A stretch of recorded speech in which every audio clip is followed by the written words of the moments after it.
ਕਿੰਨੇ ਹੀ ਦਹਾਕੇ ਲੰਘ ਗਏ ਨੇ, ਕਿੰਨੇ ਹੀ ਦਹਾਕੇ ਲੰਘ ਗਏ ਨੇ, ਹੋਸ਼ ਸੰਭਾਲਿਆ ਕੁਝ ਵੀ ਤੇ ਨਹੀਂ ਬਦਲਿਆ। ਸੱਚੀ ਕਿਸੇ ਤਾਰੀਖ ਨਹੀਂ ਲਿਖੀ, ਸਿਲੇਬਸ ਚੋਂ ਝੂਠ ਕੱਢਿਆ ਨਹੀਂ। ਮੁੱਲਾ ਪਿੱਛੇ ਨੱਚ ਰਹੇ, ਤਰਜੀਹਾਤ ਦਾ ਪਤਾ ਹੀ ਨਹੀਂ, ਗੁਨਾਹ ਦਾ ਲੈਵਲ ਨਹੀਂ ਜਾਣਦੇ। ਕਬੀਰਾ ਸਗੀਰਾ ਦੀ ਤਮੀਜ਼ ਨਹੀਂ। ਕਬੀਰਾ ਨੂੰ ਚੁੰਮ ਚੁੰਮ ਰੱਖਨੇ ਆ, ਸਗੀਰਾ ਤੋਂ ਭੱਜਦੇ ਆ। ਇੰਨੀ ਮੁਨਾਫਕਤ ਹੈ। ਅੱਲਾ ਨੇ ਸੂਰ ਬਣਾਇਆ, ਉਹਦਾ ਨਾਂ ਵੀ ਰੱਖਿਆ, ਕੁਰਾਨ 'ਚ ਉਹਦੇ ਖਾਣ ਨੂੰ ਹਰਾਮ ਵੀ ਕਰਾਰ ਦਿੱਤਾ। ਸਤ ਬਿਸਮਿਲ੍ਲਾ ਅਸੀਂ ਹੁਕਮ ਮੰਨਿਆ। ਅਸੀਂ ਕਦੇ ਨਾ ਸੋਚ ਸਕਦੇ ਹਾਂ ਖਾਣ ਦਾ, ਨਾ ਅਸੀਂ ਸੋਚ ਖਾਈਏ, ਨਾ ਅਸੀਂ ਪਾਲੀਏ, ਨਾ ਅਸੀਂ ਰੱਖੀਏ, ਨਾ ਅਸੀਂ ਉਹਦੇ ਨਾਲ ਪਿਆਰ ਕਰੀਏ। ਪਰ ਮੁੱਲਾ ਕਹਿੰਦਾ ਸੂਰ ਦਾ ਨਾਂ ਲਵੋ ਨਾ ਤੇ ਜ਼ਬਾਨ ਪਲੀਤ ਹੋ ਜਾਂਦੀ, ਰੋਜ਼ਾ ਟੁੱਟ ਜਾਂਦਾ। ਤੇ ਜਿੱਥੇ ਉਹਨੂੰ ਹਰਾਮ ਕਰਾਰ ਦਿੱਤਾ ਗਿਆ, ਉਹ ਨਾਂ ਤੋਂ ਬਗੈਰ ਹੀ।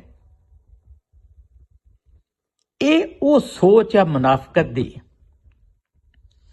ਜਿਹੜੀ ਸਾਡੇ ਦੀਨ ਦੀ ਦੁਸ਼ਮਣੀ ਕਰ ਰਹੀ ਹੈ ਤੇ ਸਾਡੇ ਨਾਲ ਦੁਸ਼ਮਣੀ ਕਰ ਰਹੀ ਹੈ। ਸਾਨੂੰ ਤਰਜੀਹਾਤ ਦਾ ਪਤਾ ਹੀ ਨਹੀਂ।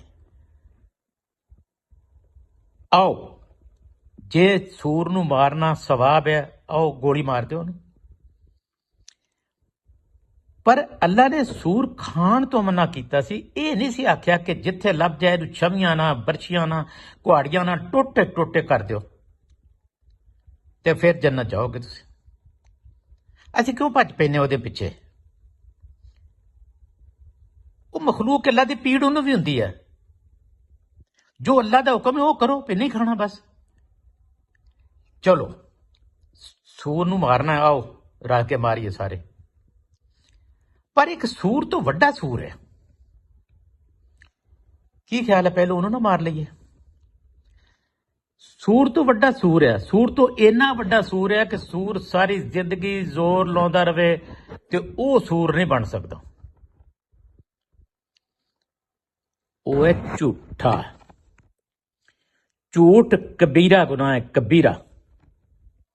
ਇੱਥੇ ਕਿਸੇ ਨੂੰ ਪਤਾ ਹੀ ਨਹੀਂ। ਆਓ ਦੋ ਚੀਜ਼ਾਂ ਨੂੰ ਮਾਰੀਏ।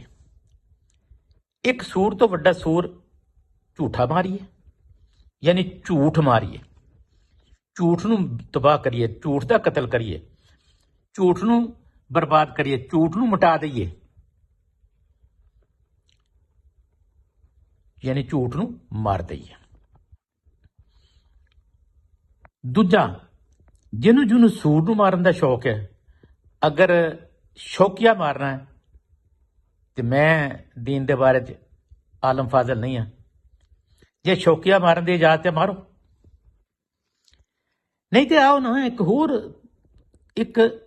ਹੋਰ ਵੀ ਸੂਰ ਆ।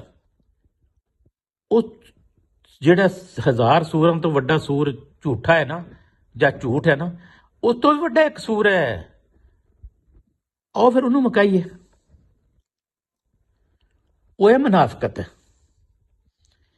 ਮੁਨਾਫਕਤ ਤੇ ਉਹ ਬੰਦੇ ਜਿਹੜੇ ਇਨਸਾਨਾਂ ਦੀ ਸ਼ਕਲ ਦੇ ਵਿੱਚ ਸੂਰਾਂ ਤੋਂ ਬੁਰੇ ਨੇ, ਜਿਹੜੇ ਲੋਕਾਂ ਦੇ ਬੱਚੇ ਕੱਚਿਆਂ ਖਾ ਜਾਂਦੇ ਨੇ, ਜਿਹੜੇ ਬੱਚਿਆਂ ਦੀ ਇੱਜ਼ਤ ਲੁੱਟ ਲੈਂਦੇ ਨੇ, ਤਾਂ ਵੀ ਸੂਰ ਤੋਂ ਚੰਗੇ ਨੇ